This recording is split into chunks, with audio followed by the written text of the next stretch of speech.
Vamos lá. Opa, estamos chegando com mais um podcast daqui do Entorno. Já quero te agradecer por estar conosco. Obrigado por estar esperando aí na live. Hoje o bate-papo é com ela, Luciana Rodrigues, empresária, empreendedora. Vamos para um bate-papo incrível, falar de contabilidade, falar de empreendedorismo, falar da mulher na comunidade, falar sobre as conquistas das mulheres como empreendedora. E ela que é conselheira, né, da contabilidade em Goiás. Vamos bater esse papo legal hoje aqui com Luciana. Seja bem-vinda, Luciana, ao podcast daqui do Entorno. Bom dia. Muito obrigada, Juarez, pelo convite. É sempre um prazer e alegria estar aqui com você e com o seu público. Muito bem, hoje vamos bater esse papo aqui, falar um pouco de empreendedorismo, falar de negócio, falar tudo. Como que tá as coisas? Você é natural daqui de Valparaíso? Eu sou lusianense, sou goiana de lusianense. Vim para aqui, comecei a trabalhar, Valparaíso ainda era bairro. Né? Comecei a trabalhar com meu irmão, trabalhei uns 10 anos no escritório dele, minha família é cheia de contador, né? E estive aqui na época da transição, da emancipação do Valparaíso, aqueles moradores mais antigos, conheci todos.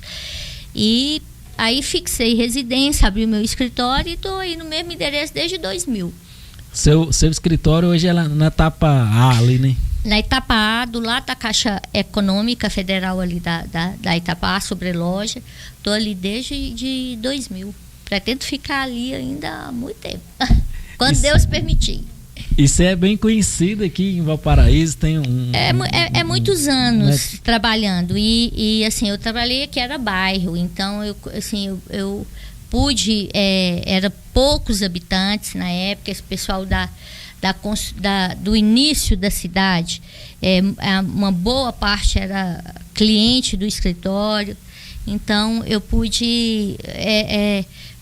trabalhar, conhecer e fazer amizade com esse povo, e a cidade vai crescendo, você vai participando do crescimento. O fator de você trabalhar com empresário é um fator de diversidade muito grande, que você acaba gerando uma amizade, aí tem os empresários, família, funcionário, acaba se tornando conhecida, e também pela quantidade de anos que eu estou aqui, né? E qual que hoje, assim, você está na contabilidade, hoje temos um problema muito grande, que é aquele empreendedor que ele não consegue levar o negócio dele. Até aquela estatística, né, que as empresas morrem com 5 anos. Aqui na nossa região tem essa dificuldade? Como em todas, é uma estatística nacional, né? É uma estatística do Sebrae, segundo, terceiro ano, a morte do empreendedor. Hoje a gente tem, hoje eu acredito que essa estatística tenha aumentado, porque a gente tem aí, estatisticamente falando, mais de 60% das empresas que são MEI. O que acontece com o MEI? Ele não tem a assessoria que uma empresa normal tem, que é o contador. Uma outra estatística é que o primeiro consultor da empresa, que é uma estatística, um dado do Sebrae também, que o primeiro consultor é o contador. Então, aquele que você que procura te colocar na linha, te procura, te puxa a orelha, te orienta, cobra e te assessora. Então, o MEI, pelo fato do inúmeros quadros de que hoje a gente tem MEI, 65% de empresas que abrem são MEI, não ter esse respaldo, eu acredito até que essa mortalidade tenha aumentado.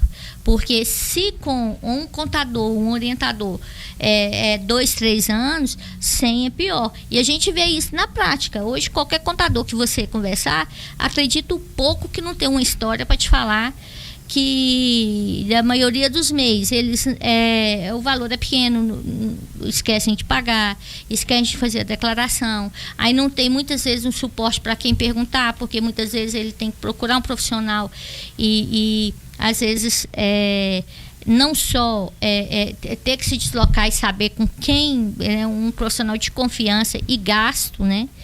às vezes fica mais caro. Sem contar que ele tem um gasto ali, que ele muito quer diminuir esse gasto e acaba que aquilo ali é a morte dele.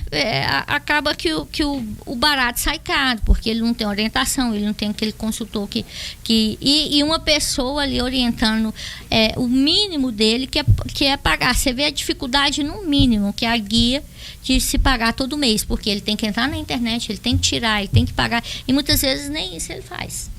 Você acha que há uma deficiência pela parte do sistema do governo com esses MEI? Porque muito MEI hoje utiliza, por exemplo, ele vai prestar serviço para uma empresa e aí ele é contratado como PJ ali e ele passa a receber um salário, ele é acostumado com ser assalariado na CLT, e quando ele migra para o MEI, ele acha que é só tirar o CNPJ que está tudo certo, né? Não. E aí ele esquece de pagar a contribuição, de fazer as declarações, e aí acaba se embananando. Sim, e hoje parece que o governo lançou aí que quem não atualizar, quem tiver devendo, vai cortar tudo, né? São duas situações, né? Tem o que realmente é o MEI, que ele abre uma empresa, ele abre uma porta, né? Vamos supor assim, muitas vezes emprega. Tem ou serviço ou produto para vender e muitas vezes não tem orientação nem ali para fazer o custo, calcular o custo do produto.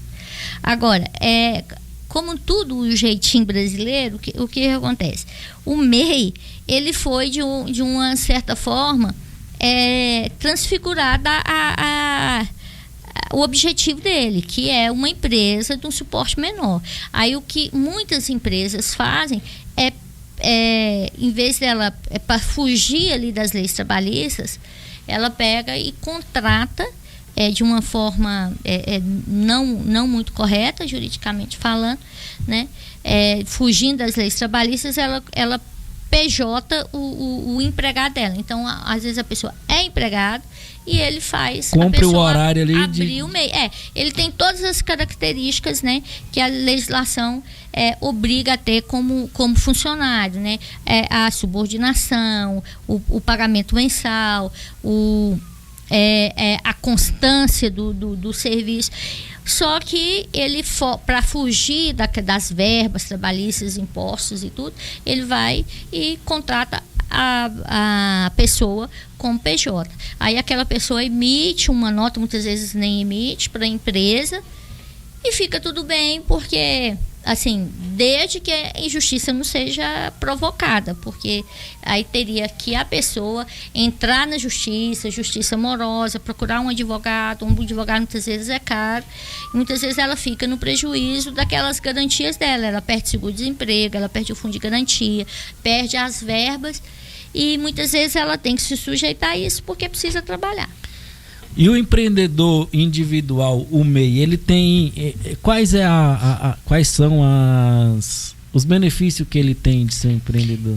Aí a gente tá falando naquele empreendedor no real sentido do empreendedor, né? Ele vai abrir a loja. Muitas vezes a gente abre a porta, não está dizendo que ele precisa de alugar, mas às vezes ele está em casa.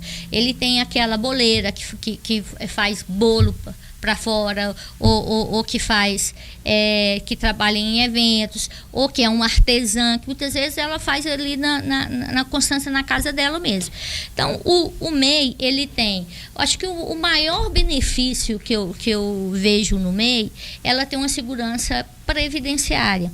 Então, você deixa de ser uma pessoa desassistida. Se a mulher engravida, se ela tem um problema de saúde, se ela tem um acidente um acidente doméstico na rua, ela passa a ser assistida pelo INSS. Só isso aí, e sem contar que ela está com tanto tempo para aposentadoria. Só isso aí, muitas vezes, ali no ardor da juventude, a gente não pensa na aposentadoria. Na aposentadoria. Mas calma esse microfone seu que ele está sempre... Aí, deixa aqui. Mas é um fator que quando você vai chegando a uma certa idade, que você vai vendo a importância que tem dessa aposentadoria, que você na sua velhice você poder contar com aquele dinheiro. Não, mas não dá para viver, mas ajuda bastante. Então ali você poder contar com esse dinheiro, eu acho que é o principal na minha concepção, né? É um dos principais fatores. Aí vem outros fatores. A formalidade de você poder contratar um funcionário dentro das normas legais, que ele vai ter registro na carteira, ele vai ter o fundo de garantia, ele vai ter as verbas dele, né? Que como pessoa física é muito mais caro. Você poder ter nota fiscal, muitas vezes a nota fiscal, principalmente quando você mexe com alimentos, né? Eu fabrico salgados, eu fabrico bolo, você dá uma nota, ela não só, ela tem essa formalização mostra não só a transparência, mas a segurança de quem está recebendo o seu produto. E tem você poder participar de licitação, você poder ter conta bancária na pessoa jurídica, você poder ter, com o CNPJ, comprar em algumas outras empresas, né, indústrias e distribuidores com preço mais barato, diferenciado, o custo fica mais barato. Então, são vantagens, sim, que o MEI pode oferecer. Desde que o que não acontece é o planejamento, é o devido valor à contabilidade, a parte administrativa, a formação de cursos, que eles preocupam com o cliente, preocupam com o produto e não preocupam com a parte administrativa. Não preocupa com a empresa, com o CNPJ. Exatamente. Você tem por exemplo, lá na sua contabilidade, você tem um plano para MEI ou não? Você pega todo mundo, é empresário, você trata o grande do mesmo jeito? O MEI, ele é sempre diferenciado. Porque, por exemplo, você paga uma mensalidade, por exemplo, de 1.000, dá um exemplo, hoje que uma empresa grande te paga uma mensalidade de 5, 10 mil reais, ele não tem condições de pagar, ele vai, né, o MEI vai te pagar, né? Se ele for fazer que o salário dele seja uma média de 3 mil reais, o faturamento 10. Que o faturamento dele é menor, a gente tem um plano de valor bem menor, em todos os sentidos. A declaração de quando a gente...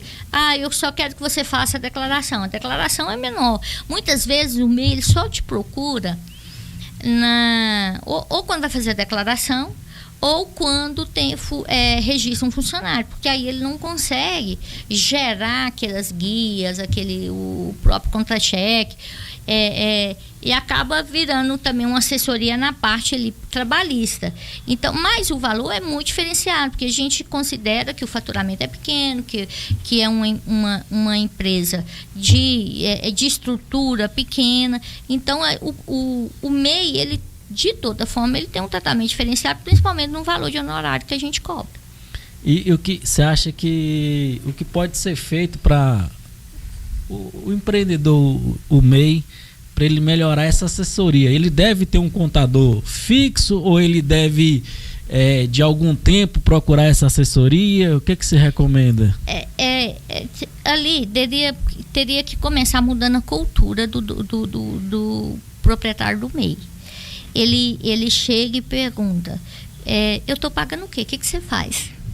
Então, ele não tem a cultura dessa necessidade que a gente pode evitar.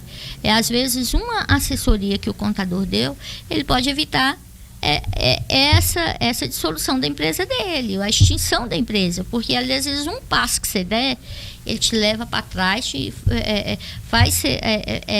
você entrar num abismo que você não consegue sair, você tem que fechar, parar, partir para um outro plano, um plano B.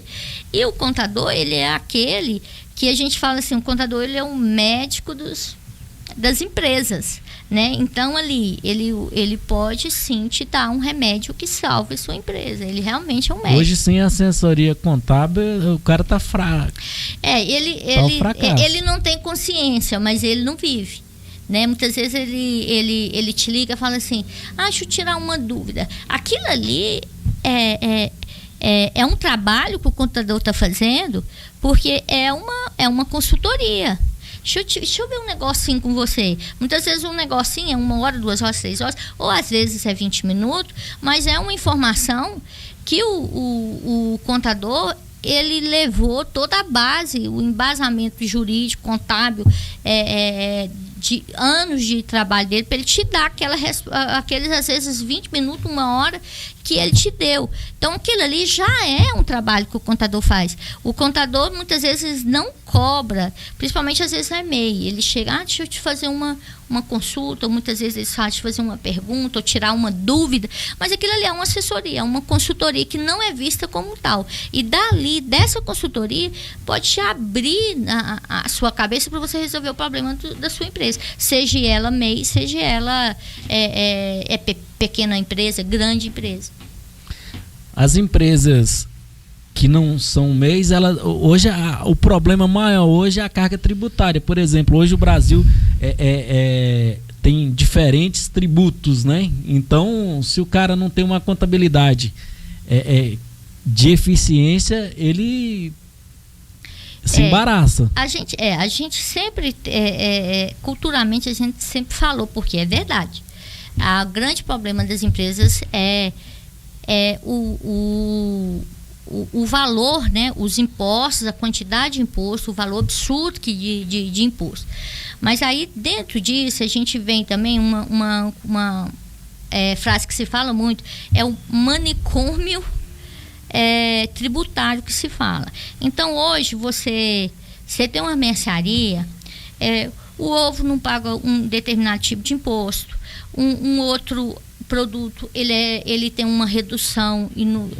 Se você colocar que a gente tem um imposto estadual e 4 federais, então nós temos 5 tipos de impostos normais de praticamente todo tipo de empresa. Aí você pega uma farmácia, uma mercearia que tem lá 2.000, 3.000 itens. Aí um não paga esse tipo de imposto, o outro não paga esses 2 tipos, um outro é reduzido, o outro é reduzido, é a base de cálculo. Hoje, um outro ele paga quando ele entra no município antecipado, o outro paga na compra. Então, o outro paga na venda. O outro paga se vem do determinado compra que você faz em outro estado. O diferencial dali tem 4 tipos de diferença de um estado, tem, por exemplo, vamos dar um exemplo aqui de o arroz. Se eu comprei o arroz do Mato Grosso, ele tem um imposto. Se eu comprar ele de Minas Gerais, ele é outro. Eles são por regiões, norte, nordeste, centro-oeste, né? Então, centro-oeste, nordeste, norte, sudeste e sul. Faz essas alíquotas por região.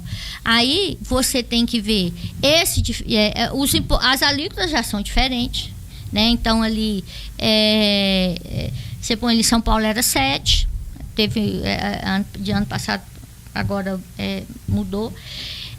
Aí você pega, cada um é diferente. Então aí sempre já teve essa mudança, essa diferença de quando você compra. Aí veio agora, de uns anos para cá, a diferença de alíquota. 4 tipos de cálculo, você tem que fazer um curso, o contador tem que fazer, imagina o proprietário da empresa. O contador que trabalha com isso, ele tem que fazer um curso para poder aprender 4 tipos de cálculo de uma diferença de alíquota quando você compra de um outro estado. Se você compra, se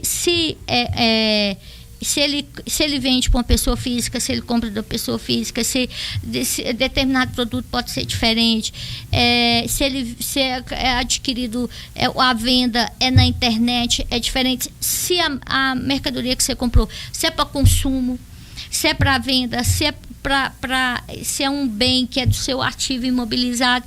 Então, existe o empreendedor, ele tem que ter essa assessoria contábil antes mesmo até dele fazer a compra, porque isso vai porque a gente fala que o segredo do negócio está na compra. É a compra. A venda, então, o mercado nivela. Então você sabe mais ou menos, hoje você tem um sorvete que é R$10, acima desses R$10 você sabe que tá um absurdo. Se achar um de 22, você já sabe que está fora do padrão. Então o mercado nivela. Onde que você tem que ganhar? Na redução dos seus custos e na compra. Às vezes eu tenho lá no meu comércio, por exemplo, eu tenho uma distribuidora, eu estou vendendo a Coca-Cola de R$10, que é o preço que todo mundo está vendendo, só que o meu concorrente, ele compra ela do Rio de Janeiro e eu estou comprando ela de Brasília. Eu estou pagando uma carga tributária, então eu estou tendo um lucro bem menor do que o meu concorrente. E para você ver que são tantas variáveis, você vê, se você comprar de locais diferentes, a Coca-Cola é uma franquia. Então, a gente põe um produto que às vezes varia valores e fábricas, né? Você põe um arroz. Então, assim, determinada... que a Coca-Cola é uma empresa só, mas o arroz que você vai comprar de várias empresas diferentes. Aí você tem que ver o estado que você compra, que tem um diferencial. Aí você tem que ver a questão do frete também, que é diferente. Dentro do mesmo estado, varia preços de frete. Então, aí tem a questão da distância e a questão da concorrência de preço. Tem seguro, tem uns que tem seguro. E tem algumas mercadorias que ainda, quando você entra no estado, você tem que antecipar o imposto. Fora aquelas que você quando compra, a própria empresa já retém o valor do imposto. E ela que vai passar pro estado, não você.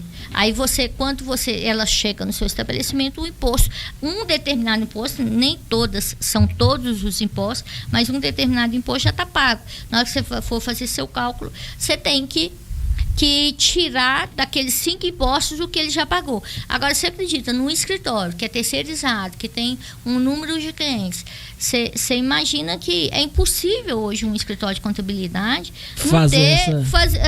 não falar assim, eu nunca errei, né? Você tem que você está ali, a data, Goiás, por exemplo, o ICMS, uma empresa normal, era dia 5. Como o ISS era dia 10. Então, você vê, dia 5 você tem que levantar todas essas variáveis de 100, 150, tem escritório, aqui na região, inclusive, tem 270 empresas. Você imagina? Porque, mas coloca funcionário. Mas não funciona assim. Por quê? Depois que passar a fase dos impostos, o que você vai fazer com aqueles funcionários? Então, fica caro. Ele é um empresário também. Aí ele vai descansar, você vai contratar funcionário só por 15 dias? Então, você não dá conta disso. É um negócio difícil também ser contador. Como empresário normal, a gente tem todos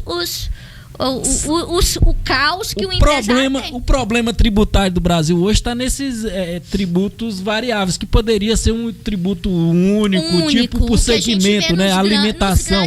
Você sabe quanto que você está pagando. Você vai comprar uma água ou um copo, você não sabe a realidade do que você está pagando.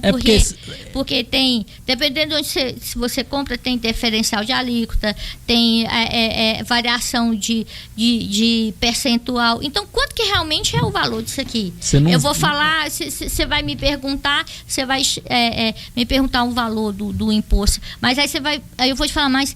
Aonde? Aí eu precisava saber em qual estado, da onde que vem a mercadoria, para onde que vai, quem está comprando. Então, assim, tantas variáveis que você tem que ver situações individuais. Você imagina para um escritório. Você não consegue falar com o imposto de um arroz tanto. Igual nos Estados Unidos. Lá você sabe que você paga 8%.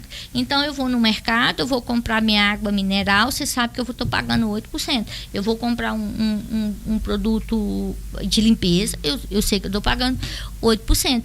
E até para fiscalização, também é muito difícil você fiscalizar. Tem muito erro de fiscalização, tem muito auto errado, porque até você imagina que são poucos fiscais por região, por determinada demanda. Aí o cara vê uma situação, não aprofunda, ele erra, aí quando você recebe o auto, você precisa se defender, porque para não correr a revelia, muitas vezes você precisa procurar um advogado, um trem que está errada.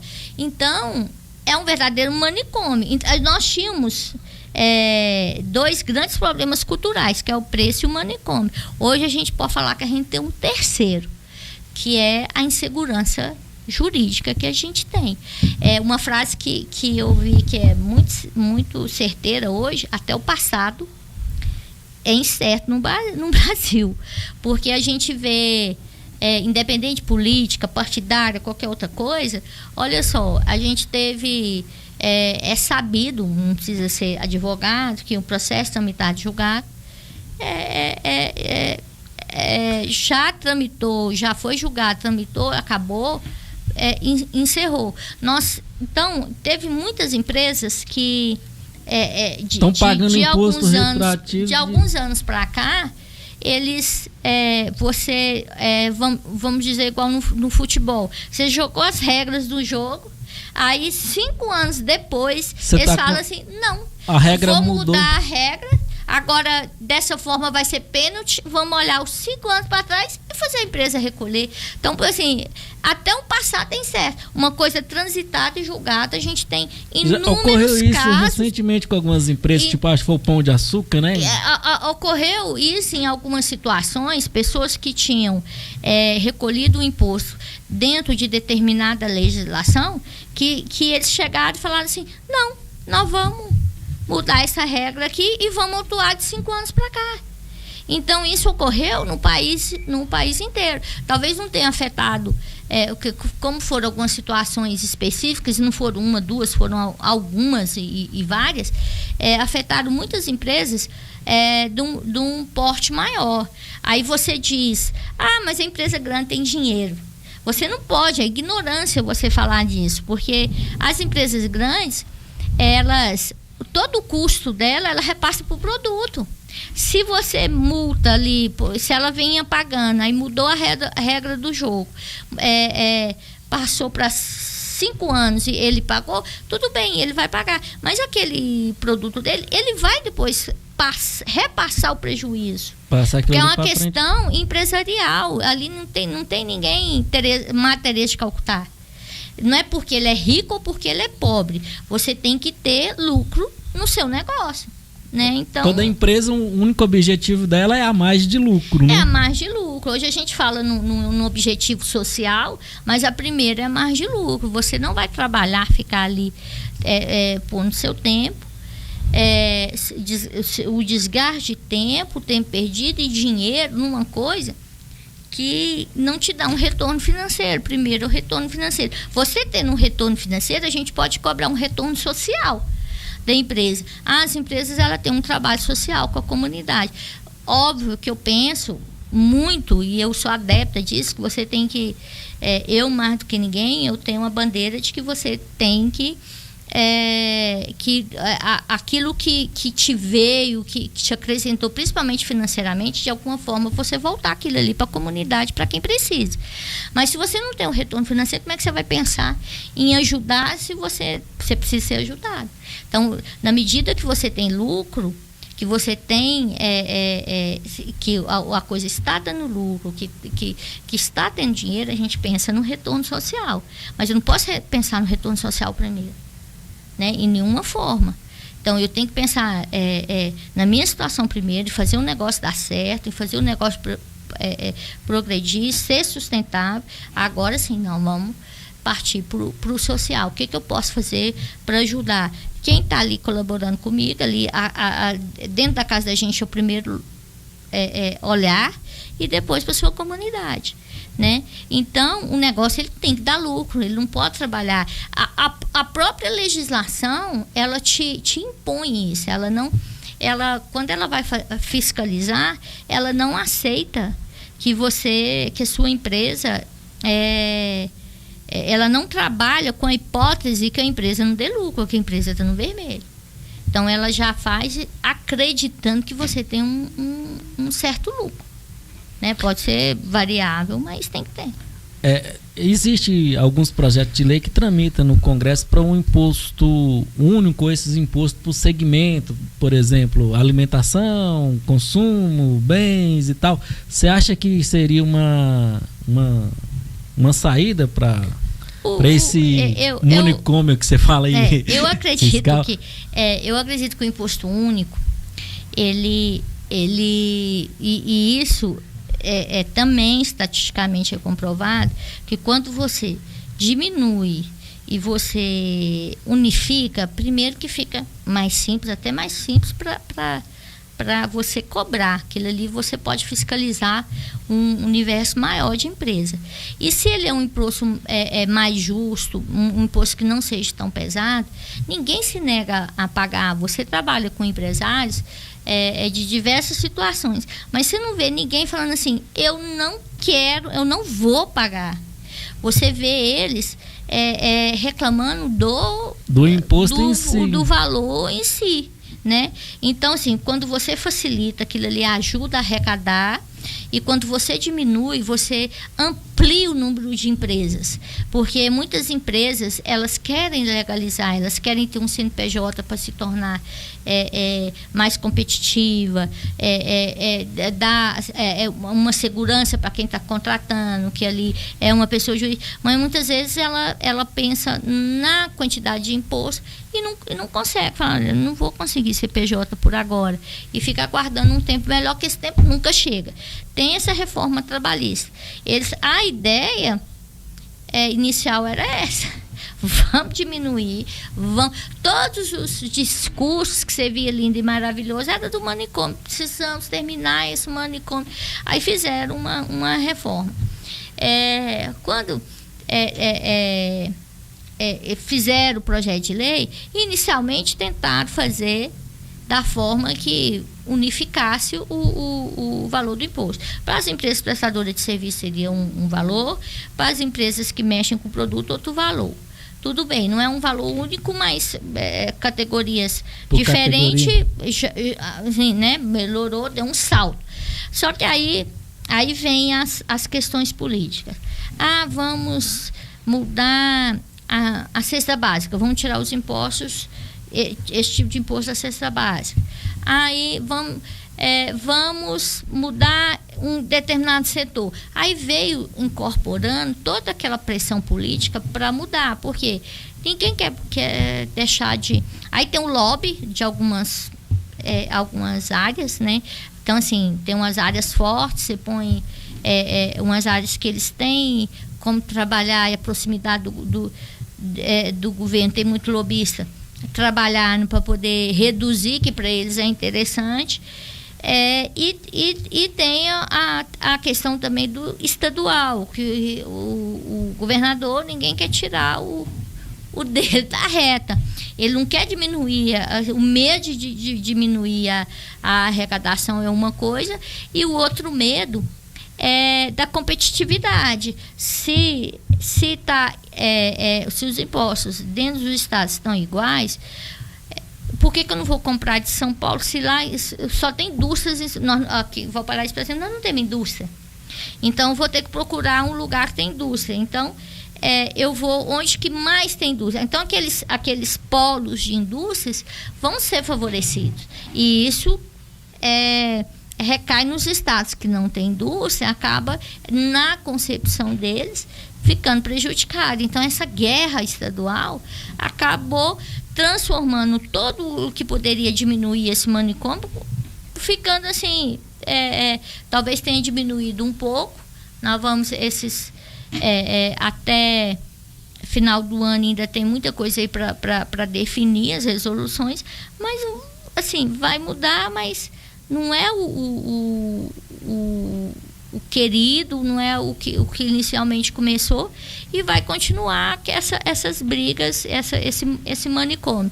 E quanto ao valor, há muitas projeções, não teve se não bater o martelo, mas que vão aumentar bastante os impostos. Então, assim, não que se quiser diminuir, baixar o imposto, não conseguir. Que quem paga é o consumidor final. É o consumidor, porque as grandes indústrias não estão preocupadas. Se o imposto dobrou, ele dobra o valor. Você vai ter que consumir. Você vai deixar de comer, de vestir, igual, por exemplo, de ir no médico. A comida, né? Os alimentos que ultimamente têm aumentado muito. Você vai deixar de ir no médico. Então, assim, você tá com um problema, você pode protelar, mas num caso de vida ou morte, você vai deixar um remédio. Então, as grandes indústrias, elas, assim, se o imposto é 10 ou o imposto é 50, ela vai repassar aquilo ali no valor. Agora, o consumidor é o grande, a linha de frente ali, o final da escala, ele vai ser penalizado por isso. Mas diminuir o consumo também, né? Por exemplo, a pessoa deixa de consumir, por exemplo, eu acho que toda... Os essenciais, não, né? Os essenciais não, mas por exemplo, o cara ele já não troca um celular todo ano, já não troca de carro todo ano, já não compra roupa todo mês, né? Aquilo que não é essencial, ele acaba diminuindo. E que esse consumo acaba refletindo na produção da empresa, porque ela acaba arrecadando menos. O arrecadar menos, vem menos impostos para as empresas, para o governo, porque os impostos o que sustenta. O governo não faz dinheiro, o governo não trabalha, não gera renda, ele não produz. Então, se diminui os impostos, diminui a capacidade dele também de fazer alguma coisa. E além de produzir, diminuir a arrecadação também das grandes empresas, acaba também com o emprego. Ele acaba diminuindo a capacidade dele se eu trabalho com a capacidade de 200 funcionários, eu vou passar para 180, 170. Se o trem apertar, vai diminuindo. Tem esse mito aí que no Brasil o empresário que prospera, assim, o comerciante em si que prospera é o que consegue ajustar ali os tributos, consegue dar aquele jeitinho brasileiro? O Brasil, a gente tem várias coisinhas, né? O jeitinho brasileiro, aqui tudo termina em pizza, né? Isso dá lógico que tem pessoas que fazem, sonegam muito, né? Então, assim, eu tinha porque essa mesma dificuldade que o empresário tem de identificar cada imposto para o Estado, a Receita também tem de cobrar também, porque ele fica... Tipo, que é o que o empresário declara, né? Só que a empresa é a parte forte do lado, né? O que hoje ela conta? Ela conta com tecnologia e agora inteligência artificial. Então, hoje a gente hoje tem um ecossistema dentro da fiscalização que as informações são todas cruzadas. Então, hoje ela não, tem certos tipos de informação que não depende de fator humano. A própria máquina faz. Então, ela faz uns cruzamentos. Então, tem as declarações que são entregues. Você emite nota, vai informação. Tem a declaração, vai informação. A empresa que emitiu... a empresa que comprou emite a nota, a empresa que recebeu também registra a nota. Por exemplo, uma empresa lá no Rio Grande do Sul emitiu uma nota para a minha empresa aqui em Valparaíso. Ela já cruza esses dados, porque a sua empresa no Valparaíso tem que mandar informação também pro Cefaz daqui. A do Rio Grande do Sul também vai mandar lá. Uma manda informação que vendeu, outra manda informação que comprou. Então, aí tem outras declarações e várias declarações que a gente fala, as obrigações acessórias, que muitas vezes o empresário não tem conhecimento do trabalho do contador. Mas hoje a gente tem ali 4, 5 declarações acessórias mensais e tem as anuais, que a gente está ali ralando para fazer. Então, essas informações, ela cai tudo num sistema hoje unificado que cruzam e a Receita consegue fiscalizar através disso. Ela não precisa de fiscal ir no seu estabelecimento. Hoje já praticamente não existe um fiscal indo dentro da loja. Antigamente, quando eu comecei a trabalhar, eles chegavam, faziam contagem. Deixa eu contar aqui quantos copos tem. Deixa eu contar aqui quantos copos que tem, quantas facas que tem. Aprendi. Hoje não. Hoje ele tem a quantidade do seu estoque primeiro do que a própria pessoa, primeiro que o contador. Porque na hora que chega, que você recebe uma nota, ele sabe que você primeiro comprou, até talvez do empresário, porque quando o cara vende lá, ele emitiu a nota, ele já conta como ele está no estoque dele. Você faz uma compra ali eletrônica de caixas de papel. o Cefaz está sabendo quantas caixas que já você entrou no tem, seu estoque. Ele já sabe que tem esse no estoque. Quando você emite também essa venda, você emitiu tantas caixas de papel, também vai. Então ele já sabe que você tem que ter ali o que você comprou menos o que você vendeu, né? Então muitas vezes ele sabe mais rápido do que o próprio empresário. Eu fiquei assim de boca aberta sobre um sistema que aqui em Goiás tem, por exemplo, um caminhão, pela placa do caminhão eles sabem da onde está vindo, que produto ele está carregando, porque quando o cara faz o carregamento, ele tem que informar aquele caminhão que está fazendo o transporte e que tipo de produto. É o selo, né? E eu vou te falar mais, ele não só sabe o transporte, como ele sabe se o imposto foi pago ou não. Ele sabe ali se aquele caminhão que está transportando pela placa, se ele pagou o imposto. E aí, por quê? Eles selo, o nome que fala? Tem um nome, eu vou lembrando aqui nunca conversar. O que acontece?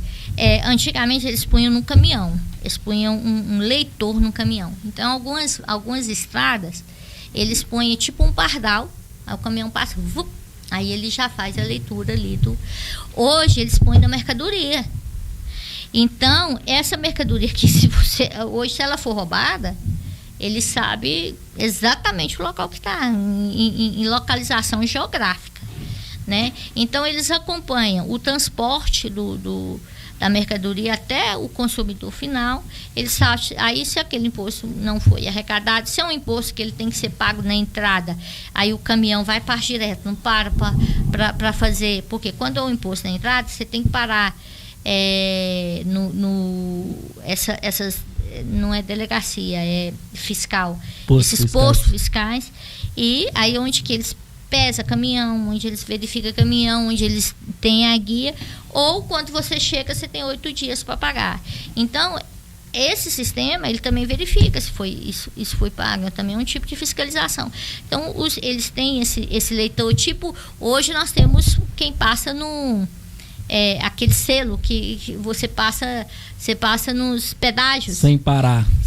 Então, ali, ele faz a leitura, quando você passa um pedágio, ele abre. Então, é mais ou menos nesse estilo que já vinha. Hoje tem nos produtos. Aí você não vê em todos os produtos, por quê? Porque é um chip que ele tem, muitas vezes encarece. Que às vezes ele sai R$1. Você pega um copo desse que é R$8. Aí ele vai acrescentar mais R$1 por causa do chip, às vezes não compensa. Sim, aí vai pro aí produto. Ele não tem no produto, mas tem produtos, uma caneta que é 80 centavos, você põe um chip de R$1.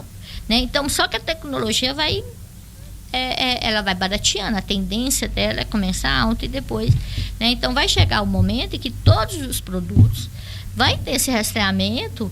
Isso evita roubo também, lógico, mas fiscaliza também. Aí o caminhão ele não pode desviar do local, da rota, e verifica também se o imposto foi pago. Então isso aí é um sistema antigo. Já tem bem uns 40 anos que tem, eles vão aprimorando na questão de colocar chip no produto. Então, um produto mais caro, você põe às vezes uma televisão, um computador. Então, assim, quando tem roubo de carga, né? Muitas vezes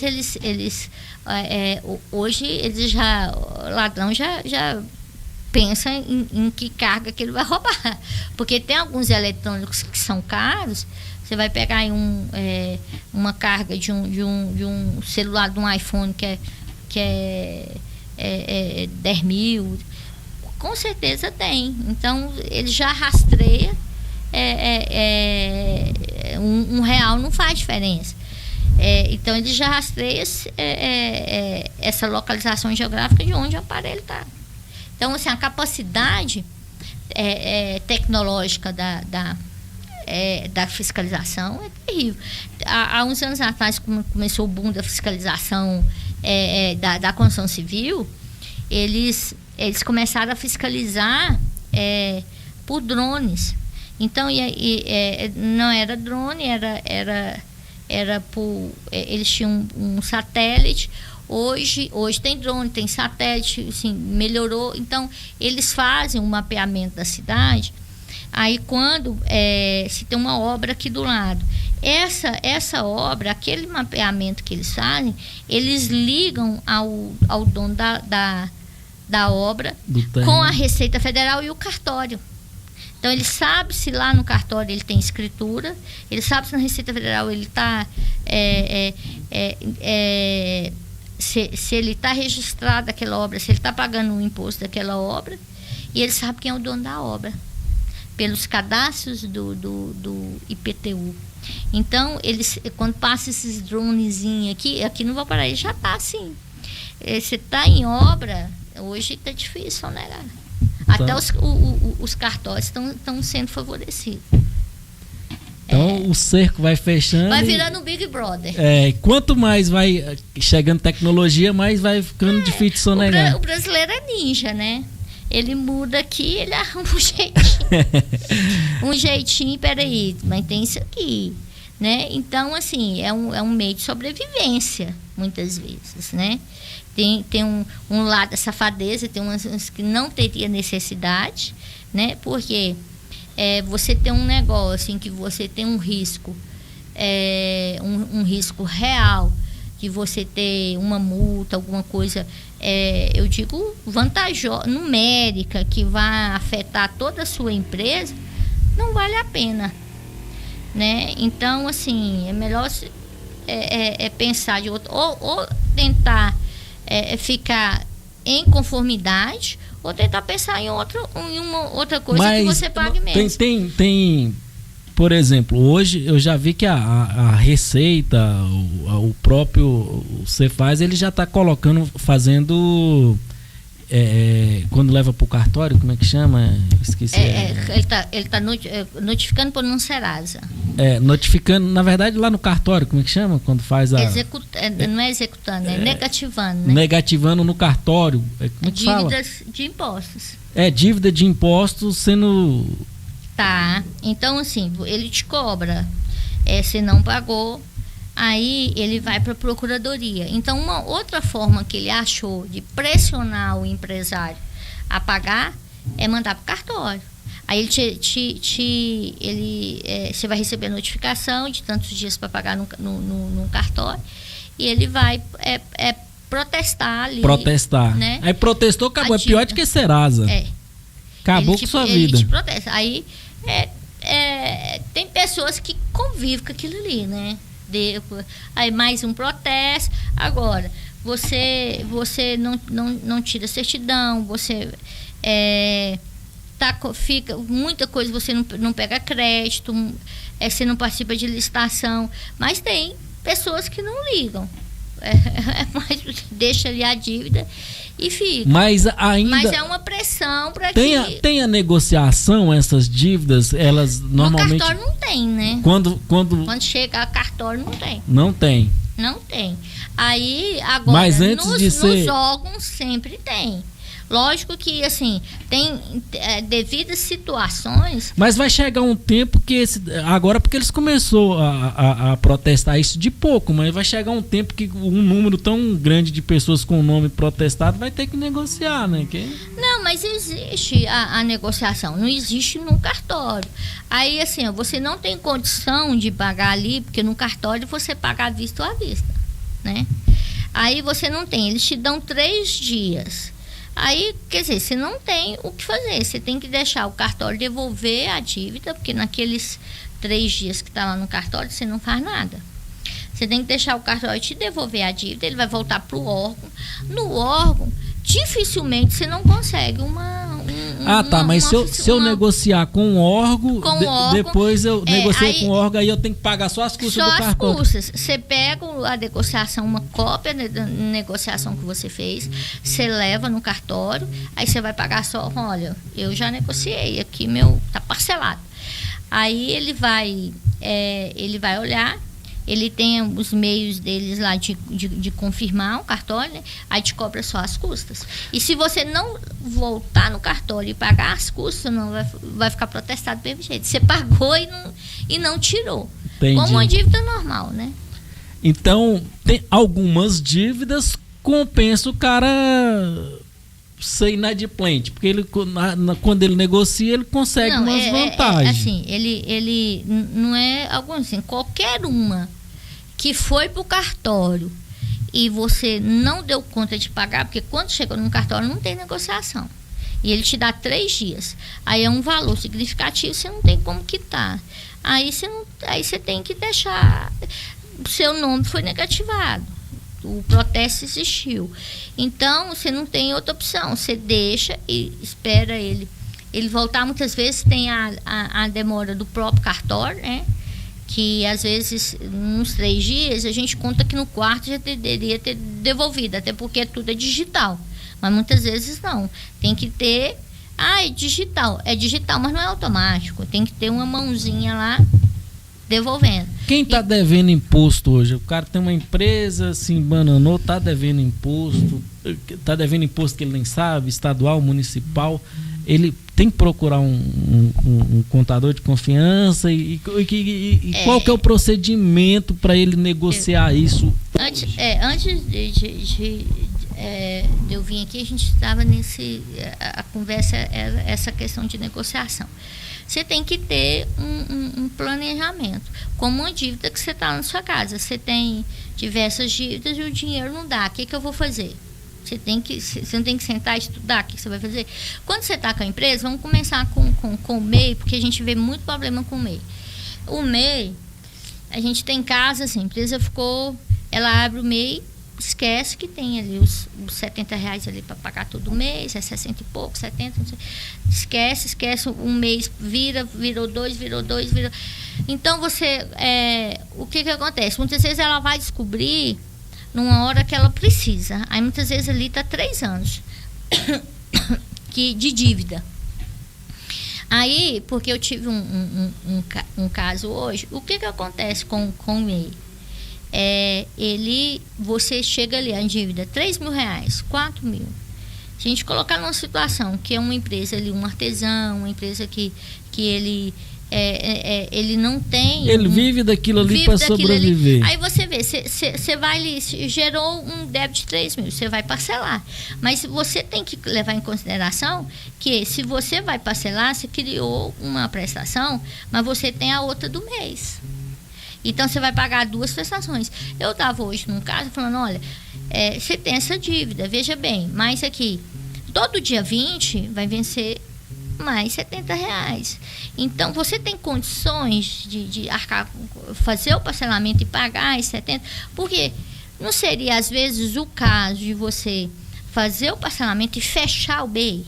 Você fica ali, eu vou parcelar em 10 vezes, 12 meses. Nesse ano, você não tem um MEI, aí você paga e depois você abre pode abrir, por exemplo... Você abre outro. Você pode fechar o MEI e abrir de novo quando quiser? Pode, você fecha, você parcela e baixa. E fecha.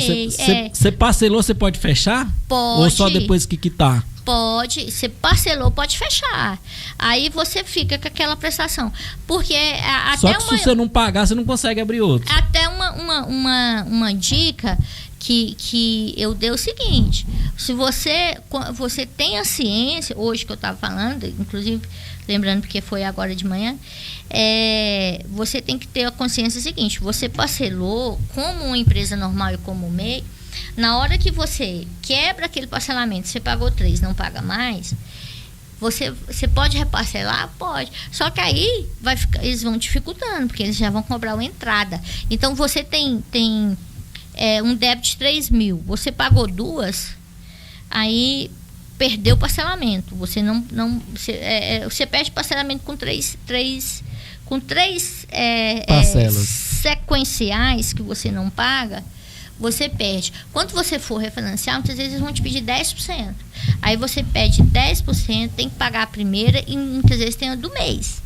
Então, não adianta você fazer no... E depois de algum tempo, agora vai pro cartório ainda, né? Se você perder de novo, ele vai aumentar para 20% a entrada. E isso é numa empresa normal também. Então, o MEI, você pode parcelar, você fecha. Você pode fechar? Assim, olha, você tem condições de fechar? Você vai precisar nesse primeiro ano? Fecha, não paga a parcela do mês, que aí você vai pagar, aquilo ali vai te facilitar, você não perder o parcelamento. Você terminou de pagar, ele pode abrir antes, numa necessidade, devendo? Pode. Se ele está em dias, daqui 4 meses surgiu um negócio, eu peguei um contratozinho aqui. O MEI abre no mesmo dia, né? A não ser que seja um caso que eu preciso de um MEI com data de 1 ano, que hoje muita coisa não é necessária, meu parcelamento em dia, eu preciso, é uma coisa que vai me trazer um retorno financeiro grande, abre, sabendo que você vai ter a do mês e o parcelamento. Agora, se você não precisar abrir, paga, diminui inclusive às vezes os meses de você, porque se você ia pagar 100 e 80 e 70 do mês, em vez de você pagar 100 do mês e 70 do mês, diminui a quantidade de parcelas, acaba logo e depois abre outra. Então, isso aí é uma questão que muitas vezes é o profissional da contabilidade que vai te dar, que ele tenha uma visão mais ampla. Se você não tem um profissional desse, você faz da sua cabeça, você não tem condição de saber que você pode fechar, abrir, você pode fechar devendo, você pode parcelar e fechar, você pode abrir depois em outro momento. Então, é importante ter esse olhar do profissional que vai te ajudar muito, né? Hoje, o profissional de contabilidade é essencial o comerciante. Ele é igual você pensar no médico, né? Ele é um médico das empresas. Então, muitas vezes, você está doente, protela ali, não vai. Muitas vezes você só vai quando realmente a coisa já tomou conta e o médico não resolve. Ele dá um paliativo. E muitas vezes é isso também com o contador. Você não vai da prevenção. Para aquela pessoa que está querendo abrir uma empresa, está querendo entrar no mercado de trabalho, às vezes ele quer começar com um MEI ou uma... Qual que é a outra depois? Uma microempresa. Uma microempresa. É o microempreendedor, microempresa, pequena empresa. Uma microempresa, ele quer abrir ali, o cara quer abrir uma lojinha de celular, que vai ter ali 2, 3 funcionários, ou quer abrir uma merceariazinha de bairro, uma distribuidora. Primeiro passo, o que ele tem que fazer para ele, por exemplo, abrir uma distribuidora, ele vai trabalhar com alimentos, né? Ele já tem que ter uma noção desses impostos aí, que é diferenciado. O que você vai pagar, né? Fazer a listagem do fornecedor. O primeiro momento que você faz, com a orientação, é tudo mais simples. Então, o que eu vou fazer? Eu posso abrir MEI? É a primeira pergunta. Por quê? Hoje o MEI, ele é a forma mais barata. Tá, mas eu vou abrir uma distribuidora de bebida. Um exemplo ali, eu vou vender uma distribuidora de bebida, vamos pôr aqui que vende R$3.000 por semana. Ele pode ser um MEI. Pode ser um MEI. Né? O MEI, qual que é o limite de venda do MEI? Ele dá 6.500 no mês, o que dá 81 mil anual. Mas uma distribuidora passa, né? Uma distribuidora passa. Aí tem o MEI, ele tem exclusão de atividades. Então, assim, minha atividade pode ser MEI. Uma distribuidora não pode ser MEI, um exemplo. Não, distribuidora pode. Mas tem atividades, por exemplo, eu vou abrir um escritório de contabilidade, eu não posso ser MEI. Não pode. Então, assim, o MEI e assim, o MEI, ele não tem a obrigatoriedade de um contador. Mas, assim, a empresa vai abrir, assim, eu tenho cuidado de não estar empurrando, assim, eu quero abrir um MEI. Eu sei que muitas vezes eu abro um MEI para um cliente e muitas vezes ele não vai ser mais meu cliente, porque ele vai abrir um MEI e eu não vou ver mais ele. Ou quando eu for vê-lo ali no imposto de renda. A maioria dos casos é assim, porque é um custo que eles acham que não é necessário. É o normal. Mas eu não procuro jogar para ele esse peso de falar assim, não seja MEI. Tá? Por quê? Porque querer colocar ele dentro de uma realidade que ele não é para me favorecer. Né? Então, esse cuidado... Eu, Luciana, tenho. Então, assim, você pode ser MEI, por quê? Se eu pudesse, eu queria ser MEI. MEI não tem. É muito fiscalizado. a pessoa quando sai no MEI... O MEI praticamente é para tirar a pessoa ali da informalidade e contribuir com a Previdência. Dá um impulso para a pessoa, né? Na medida que você formaliza, que você tem nota fiscal, que você começa a ampliar seu número de clientes. Mas ele tem que ser um salto. Você não pode achar que o MEI... Eu vou ficar no meio no MEI o resto da minha vida. Eu tenho que querer crescer. E para mim crescer, não adianta eu crescer e continuar no MEI. Porque você vai extrapolar, você vai arrumar métodos ali que não é o correto e muitas vezes depois você pode vir a multa daquilo que você não pagou nesse período que você achou que estava sendo beneficiado e vir de multa. Então, muitas vezes o MEI, ele é um pulo. Então, assim, você vai começar, muitas vezes a gente vê o perfil do cliente. A estrutura dele é pequena, a capacidade de capital dele para iniciar é pequena, ele tem condições de ser um MEI, ele abre o MEI. Muitas vezes eu já dei ideia até sem a pessoa querer, porque as pessoas não têm muita noção. Então, eu me ponho no lugar da pessoa que está me procurando. Se a minha experiência puder ajudá-lo, eu falo assim, olha, começa no MEI, nós estamos aqui, da metade do ano para o final. Por que você não... É muito comum acontecer isso comigo no meu escritório. Você está ali em setembro, em outubro.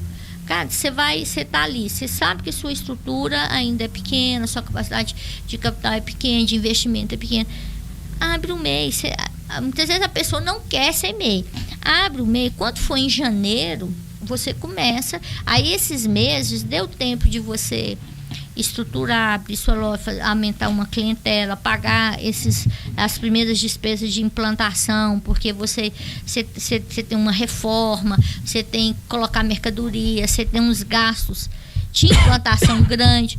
Quando for janeiro do ano seguinte, você sai do MEI e começa a ser uma microempresa. Você ganhou naqueles 6 meses, às vezes, um impulso para você capitalizar.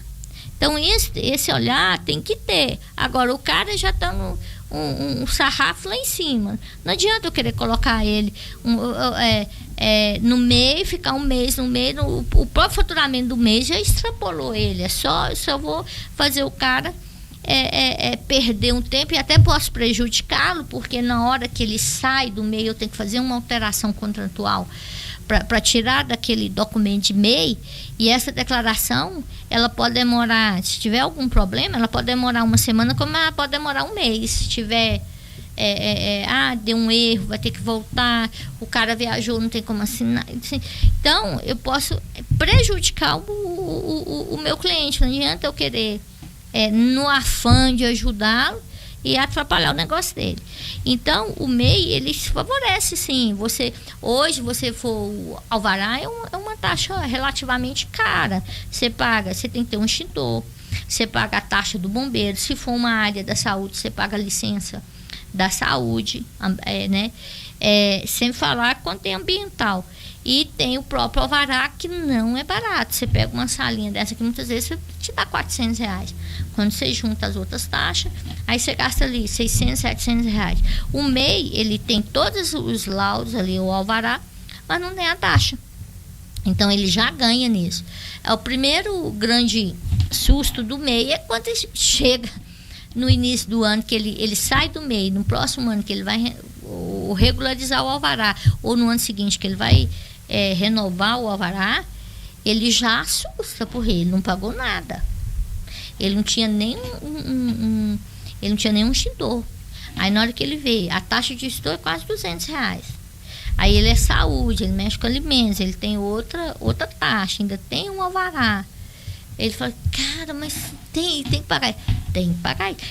Então, são taxas que as pessoas nem pensam que tem, que não o faz alvará.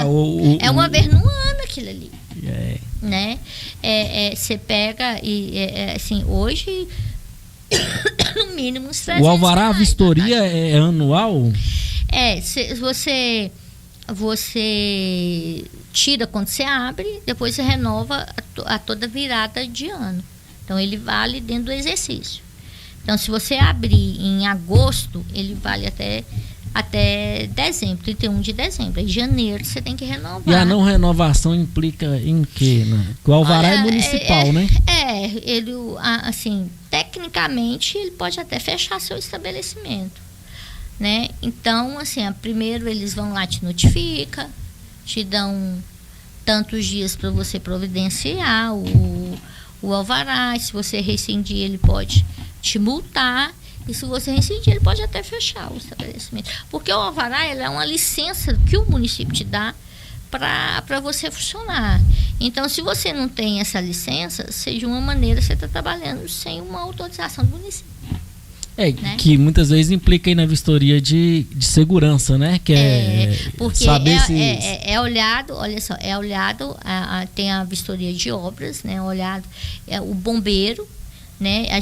Você pode ver em quando tem alguma tragédia de fogo de queimada, assim, em algum estabelecimento, a primeira coisa que eles olham é o alvará. Coloca lá o bombeiro. Aí você pode ver que as manchetes de jornal não pegou tinha fogo, o alvará. não tinha o alvará. Porque aquilo ali, o fator de não ter o alvará é porque o bombeiro não teve o olhar do bombeiro. Né? Não teve o olhar do bombeiro. Porque lá, por exemplo, no meu escritório, o bombeiro vai lá, aparentemente é uma sala, mas ali ele fez eu colocar as placas de entrada e saída. Você tem que sair dali. Parece besteira, uma plaquinha. Mas eu tive que, assim, comprar, colocar e depois pedir para ele lá confirmar. Mas aquilo ali, o que é aquilo ali? É uma visibilidade do momento de fuga. Pegou fogo ali, está demonstrando. Por exemplo, estamos na sala aqui. A primeira vez que eu estou entrando aqui, se pega fogo, ali está bem visível a plaquinha de saída. Né? Então aquilo ali salva uma vida. A escada, uma coisa que a gente teve que fazer na escada, eles têm uma tira lá que coloca, não sei o nome da tira, mas é para proteção e tem uma tira que é para pessoas que têm deficiência visual, né? E proteção, nesse caso, também proteção para não escorregar. Então, também é uma medida preventiva. Aí você vê a questão da saúde, né? Você mexe com alimentos, você está ali levando alimentos para as pessoas consumirem e... Como é que aquele alimento foi produzido? Manipulado. Que ambiente ele está sendo manipulado? Com o alimento tem que ter cuidado bem maior, né? A limpeza. Por exemplo, restaurante, lanchonete. O cara monta uma lanchonetezinha, um cachorro quente. Por isso que é importante. Ontem até noticiei aqui, por exemplo, teve a questão do pessoal tá abatendo cavalo para fazer hambúrguer, e cavalos em más condições, não é só uma carne de cavalo, é cavalo que pega na rua e estão abatendo e vendendo a carne para fazer hambúrguer. E normalmente os clientes desta carne são esses estabelecimentos que não têm alvará, que não tem fiscalização, né? Então você não sabe a origem daquilo que você come. É conhecido, vamos ali no pit dog conhecido, todo mundo vai lá, o sanduíche é uma delícia. Aí quando você vê carne de cachorro. Então, esse olhar municipal, ele é importante. É caro, mas vamos brigar aí com nossos governantes aí para baixar. Deveria... Né? Usar os meios legais, a política normal, né? Nós estamos numa era de conversa, nós não somos... Mas eu acho que o governo todo só quer muito arrecadar, né? Isso sobrecarrega quem quer empreender, ele precisa... arrecadar, né? O município não produz. Mas o negócio a devolução é pouca, né? Hoje acho que o maior motivo das pessoas ficarem indignadas em pagar imposto é porque não é você pagar, é a devolução que você tem, né? Se você quer uma saúde de qualidade, você tem que pagar. Se você quer andar numa pista melhor, você tem que ir pela estrada que cobra pedágio. Então você paga imposto... A gente vê muito pouca cobrança real das pessoas no sentido daquilo que nos é ofertado em todos os sentidos, não só do governo, mas na esfera particular. Então hoje você contrata um serviço, eu fiz uma reforma no meu escritório. Eu tenho casos lá de pessoa, por exemplo, o ar-condicionado. Teve 3 profissionais que foram levar. 2 dos quais receberam e não voltaram. Então, há muita tolerância nesse sentido de você questionar e brigar pela qualidade. Da mesma maneira, com o gestor público. Agora, a gente tem que considerar que existe a política, senão seria selvageria. A gente tem que saber questionar como questionar. Não adianta eu pegar um celular sozinha, ser um lobo solitário, chegar lá, os buracos tá assim. Eu acho que não tem o respaldo daquele, enquanto uma sociedade organizada procura o caminho da conversa com o ente público. Então, se você... eu sou contadora. Se é um problema que atinge os contadores, vamos tentar essa interlocução com o gestor. Se não existir essa interlocução, não existir essa conversa, não existir a resolução do problema, quais os meios normais, legais e republicanos para a gente resolver um problema real que existe. Não é um problema que eu estou criando na minha cabeça, não é um problema que fulano criou na cabeça dele e você foi na onda. Tem que ser um problema real. Nós, contadores, por exemplo, a gente teve muito problema com alvará. Às vezes, não vamos supor, não tem um culpado. É o empresário que é culpado, é o governo que é culpado, é o fiscal que é culpado. Mas a coisa não estava saindo, a questão de burocracia. O secretário de Desenvolvimento fez uma reunião semana passada, muito produtiva. Ele falou: o que nós podemos fazer para facilitar? Anotou todas as demandas, ouviu o que a gente a gente é que age diretamente, porque o empresário, muitas vezes, ele não sabe nem o caminho que é do alvará. Então, quem faz é o contador. Então, onde que eu posso reduzir tempo, onde que eu posso fazer isso, onde que eu posso fazer aquilo. Ele anotou tudo. De lá, nós já saímos com algumas coisas, algumas pautas que há muito tempo estava e que foram atendidas. E outras que ele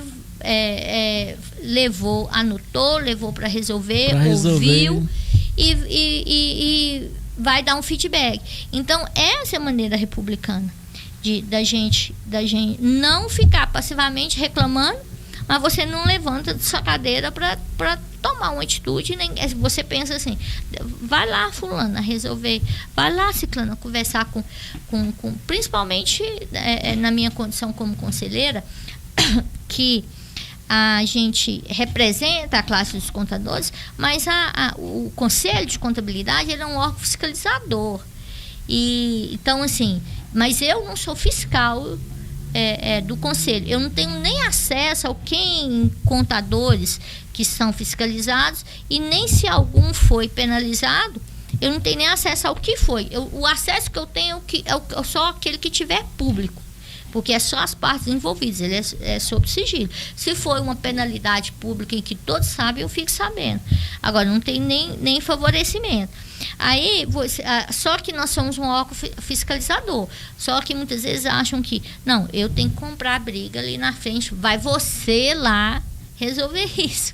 Então, não é. Primeiro que aí não mostra a questão da classe. Se eu for lá sozinha, muitas vezes eu vou só resolver meu problema, não consigo resolver da classe, de todos.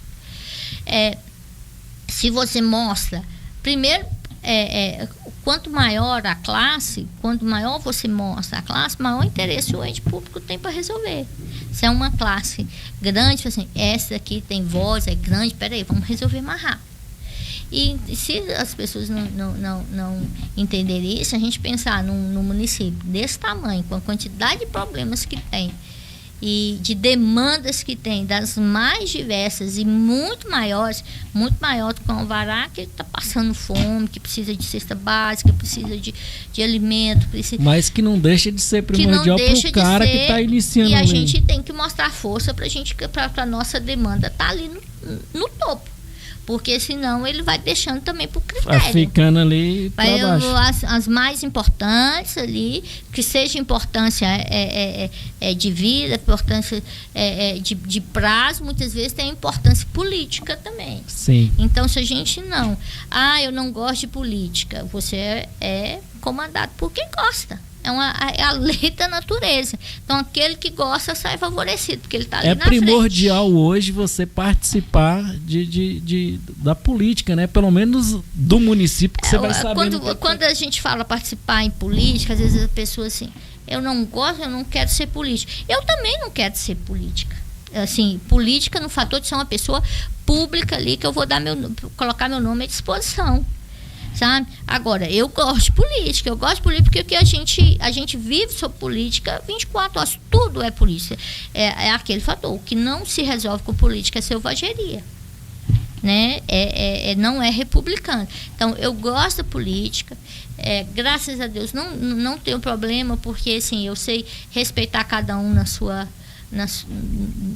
sua posição, e também nunca tive problema, sempre fui respeitada, atendida, entendo as formas quando eu não sou atendida, nem tudo que eu quero eu posso, né? Então eu não tenho esse problema, porque eu não acho que eu sou mais bonita que fulano, que eu mereci isso ou aquilo. Então eu acho que você tem que olhar o que eles têm condições de fazer, o que eles podem fazer, respeitar e ser respeitado. Então, por isso que eu sempre tive boa comunicação.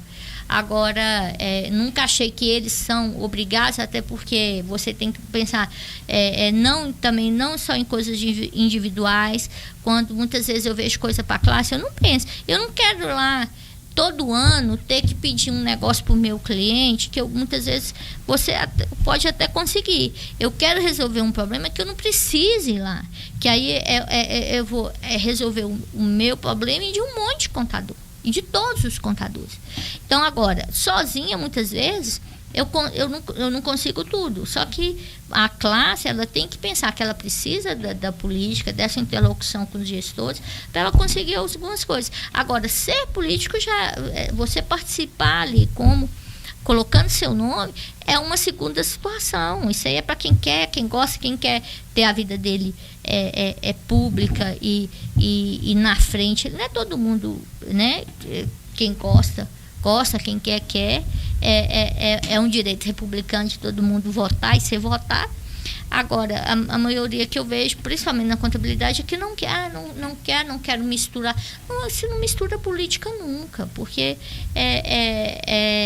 tudo é política. Você separa a política do político, né? Então, enquanto a gente não gostar, nós vamos ser governados por quem gosta. Aí você tem que só engolir. Lucena, estamos caminhando aqui para já mais de 1h20 minutos. O papo passa rápido. Quando o papo é bom, diz que passa rápido, né? Tá vindo aí os melhores do ano, né? Tá premiando a contabilidade, o senhor está participando. Como é que faz para votar na sua contabilidade, seus clientes te avaliar lá? Uai, a votação é quando você põe o arroba, né? No caso, o meu é @estrutura contábil, nos comentários, né? Tem que ir lá no link. No link dos... Destaques Valparaíso GO, né? Destaques Valparaíso GO. Aí entra lá no bannerzinho do Melhores do Ano. Escolhe contabilidade. A classe a lá. A classe que você vai ali, contabilidade. Aí você põe por favor, você põe ali nos comentários, @estrutura contábil. Então aí. Pra gente finalizar, o que você fala hoje para uma empresa que vai abrir, um empresário que está começando, que está precisando de uma luz, ele te procurar lá, qual que é você vai receber ele, vai dar uma assessoria, né? Isso. primeiro, aquele empresário que pensa, nos procure. Procure estrutura contábil, procure um contador, procure ter um planejamento, definir o que você quer, quem vai ser seu você tem que ter, que o contador ele vai te ajudar a fazer uma viabilidade financeira. O planejamento com a viabilidade financeira, você vai traçar metas. Sem esse estudo da viabilidade financeira, sem um planejamento e sem metas, você é um navio à deriva. Então, o profissional da contabilidade é o primeiro que você deve falar dos seus sonhos, colocá-lo no papel para prosseguir. Aí é foco. É o seu médico empresarial. É o médico das empresas. E se você tiver doente também, tá devendo, tá todo embaraçado, procura. Tô no TI, procura o profissional da contabilidade, que ele vai traçar o remédio para você. Muito bem. Tá aí, essa é a Luciana, faz parte do Conselho dos Contadores, Conselho Regional de Contabilidade de Goiás. É empresária, é mulher, é empreendedora e tem fomentado aqui a mulher, incentivado o empreendedorismo feminino, né? Isso. A gente tá aí para somar, para unir. Tamo junto. Então tá aí. Essa é a Luciana. Obrigado por ter vindo ao nosso podcast, Luciana.